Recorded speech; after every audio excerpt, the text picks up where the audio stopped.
Hello, family members, loved ones, and friends. Thank you for joining Truth in Life. I'm Johnnie Sanders, and today we're going to have another talk regarding stewardship and leadership.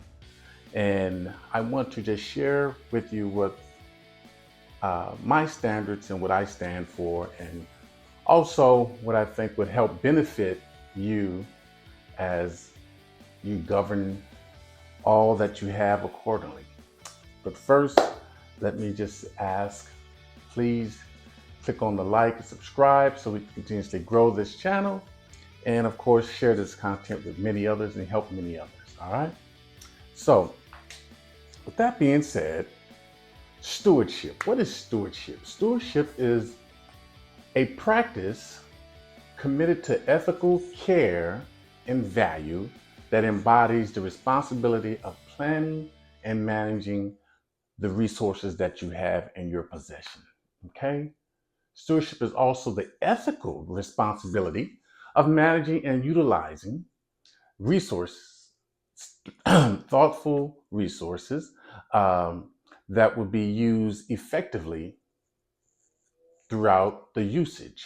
And the usage should be about taking care of the business around you, around family, friends, kingdom building. Okay? It involves careful planning and thoughtful thinking and oversight, ensuring that resources are preserved, respected, and used in ways that will benefit both present and future generations. This principle of being a good steward can be applied across various domains, such as environmental, protecting the environment, protecting the water system, economic sustainability, healthcare, property management, information that is going to be helpful with governance, theology care, right? And preservation of cultural heritage. So, what does being a good stewardship mean to you? I'll share what it means to me. Okay.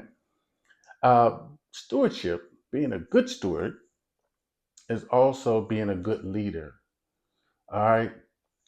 As a leader, you need to be responsible and be mindful of your actions. Be careful to manage the resources that you have, the resources that I have, that I believe God has entrusted me with, right? So, in this context, advancing spiritually, economically, healthy living, equitable, sustainable communities. Uh, in our community, that's one of the things that I try to do is help out when I can, wherever I can, that's suitable for me, um, and help with other different organizations, if you will, by taking accountability and fostering partnership, collaboration with others that have the same principles and values like myself. By embracing good stewardship, uh, we demonstrate that our lifestyle shows a commitment to serving a greater good, to serving God's people, to serving others, and building more than just something for us, but something more that's sustainable for the future for all, everyone, inclusive. Okay. To be a good steward means to be responsible and manage and care for the things that you have and also beyond what you have, right? So, what you see, what you have, is not just for you. God gives you more when He sees that you can be helpful, mindful, and manage to be a good steward. Okay. So, what does that look like? Well, I'll give you an example. So, there's a parable in the Bible regarding talents. The talents, you may have heard of it. This is a passage that comes from Matthew chapter 25, verses 14 through 30. And it's a parable about the Bible comparing the kingdom of heaven to three servants. These three servants were given resources, the talents, by their master. And he gave them this, and while he wanted them to manage it, while he went away. So, as the master entrusted them with his property to these three servants, giving each one a different amount of talents based on their ability, it went like this. There was 5 talents, 2 talents, 1 talent. The guy with the 5 talents doubled his, so he did trading, and he was able to increase those 5 to 5 more. The gentleman with the 2 talents was also given the opportunity to invest, and he doubled his 2 talents. The guy with the 1 talent, he was afraid. He looked at the master and thought, man, I better save this because the master doesn't necessarily um, manage or watch, in his mindset, watch what others have done. The manager will basically go and take from others where he didn't sow. So he hid his. The master returned after a long time away. The master returned home and asked the servant, hey guys, how did things go? I'm paraphrasing. I'm using today's talk and terminology, okay? To basically help with the storyline of explaining what those guys did with the talents. And the first two that came forward say, "Hey, master, I doubled mine. So instead of 5, I have 10 for you." Great. The other one said, "Hey, master, I doubled mine. Instead of 2, I have 4 for you." Fantastic. The last one was like, "Well, I know you don't necessarily uh, grow or invest. You take where you didn't invest. So I was afraid, so I just hid it. So here's your one back." And the Lord called him lazy. Excuse me. The master called him lazy. Of course, this is a parable between the Lord and the master as an example. So the master called him lazy because he said, well, if you know that I take where I didn't necessarily plant, then you should have invested in the bankers so my money can get some interest. So he took the talent from that one guy and gave it to the guy that did the most with, which was the 5 that is now 10. The parable emphasizes the responsibility of stewards to care for the Lord's kingdom and the consequences of neglecting his instructions. It also teaches that we should work for the master, not our own selfish purposes, and that we will be held accountable. The Lord said unto him, the one that did the most, well, actually for both of them, well done, my good and faithful servant. Thou hast been faithful over a few things. I will make thee ruler over many things. Enter thou enter thou into the joy of the of the Lord, right? So that's what Matthew um, chapter 25, 14 through 30 represents as far as the talent.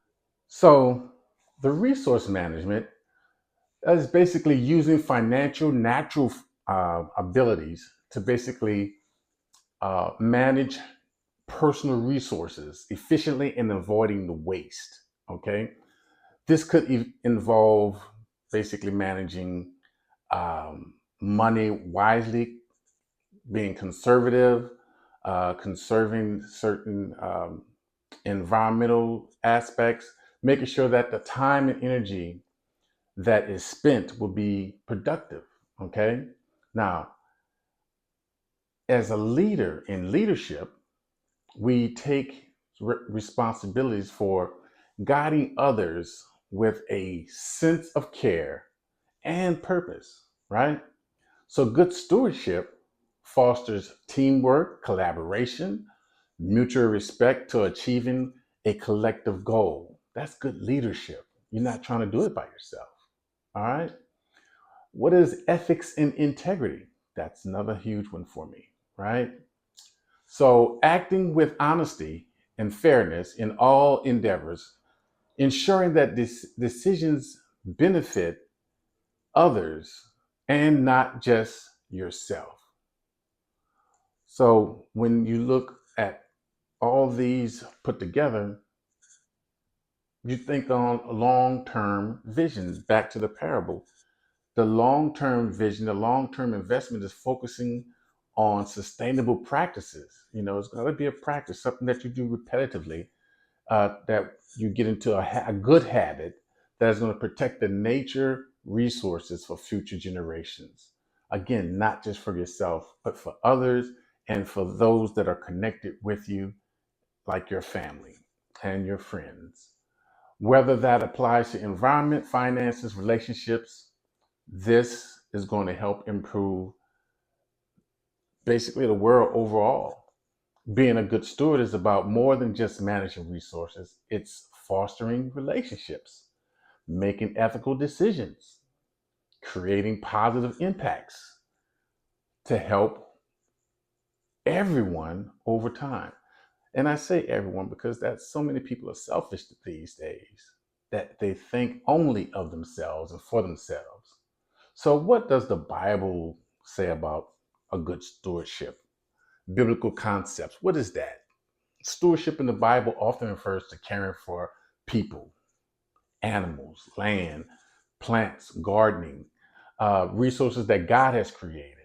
In other words, it's caring for something in God's behalf because of acting um, as a good shepherd and a good steward. You're caring for the enrichment of our lives when we're caring in that way and in that manner. So biblical stewardship is the practice of managing God's resources well for the glory of God, the betterment of creation. It's a foundational concept that shapes how we believe our lives should be, our faith, and our daily actions. So we serve others, right? Using resources to serve others to benefit the world. For example, biblical stewardship happened with Noah and the ark. Okay. Noah built the ark to help all species to survive the flood, not just his family. He offered it to all who would listen. And the funny thing about it is, the animals, the two for two, were the ones that really obeyed. Mm. Joseph, he administered the resources God granted him with kindness and repentance and fidelity. In 1 Corinthians chapter 16, verses 2, Paul encouraged people to set aside a sum of money each week to save for the church in Jerusalem. 1 Peter 4:10, people should use the gifts of God that has been given to them to serve one another. When you have the gift and the love in your heart to serve one another, giving, taking care, helping one another becomes easy, second nature, sometimes without even a thought. This biblical concept of stewardship really belongs to God. That's who we get this from. He's the one who orchestrated and architected this for us as humans to follow. He entrusted us to manage the things that has been created with the responsibility of care and faithfulness.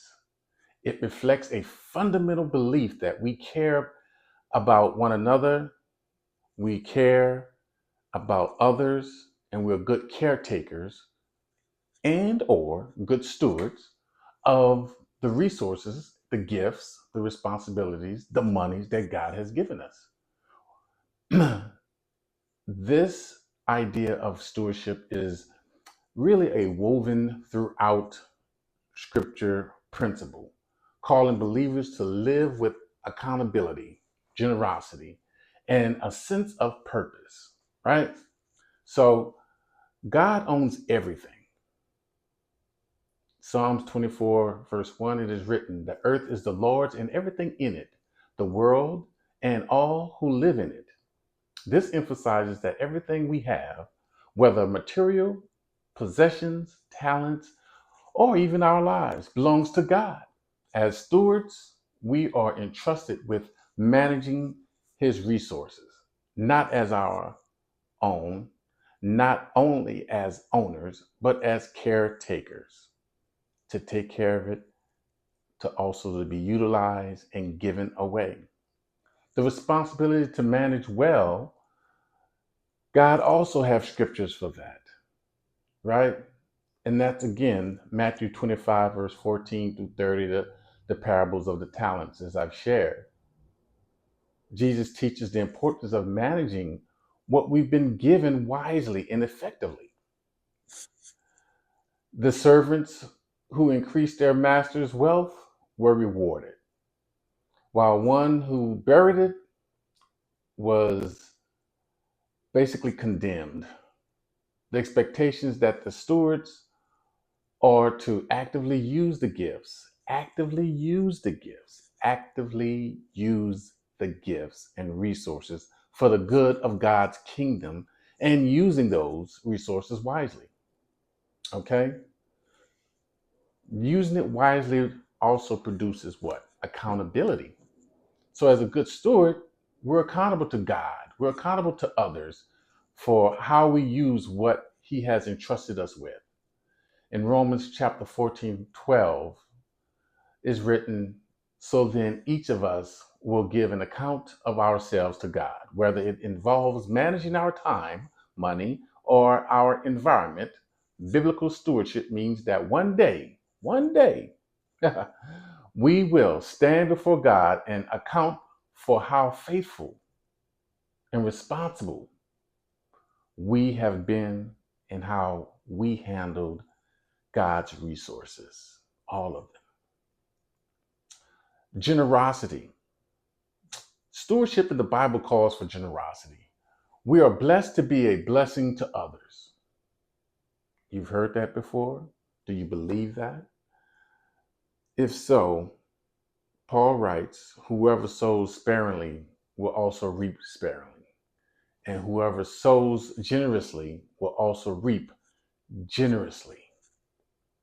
That's a biblical principle from 2 Corinthians chapter 9, verses 6 and 7.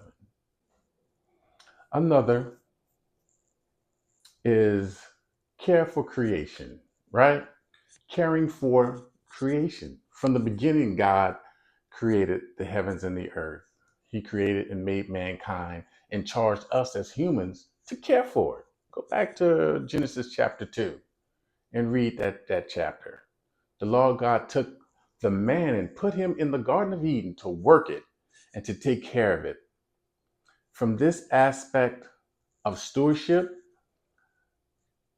we as Christians were called to be responsible for the environment, conserving and protecting God's creation, caring for the people, caring for the animals, caring for the land, the plant life, the water, and other resources that God created. This has always been his plan. This has always been a part of how much he loves us. Lastly, I'll say this: faithfulness, having faith. Stewardship is ultimately about being faithful with what God has entrusted to us, right?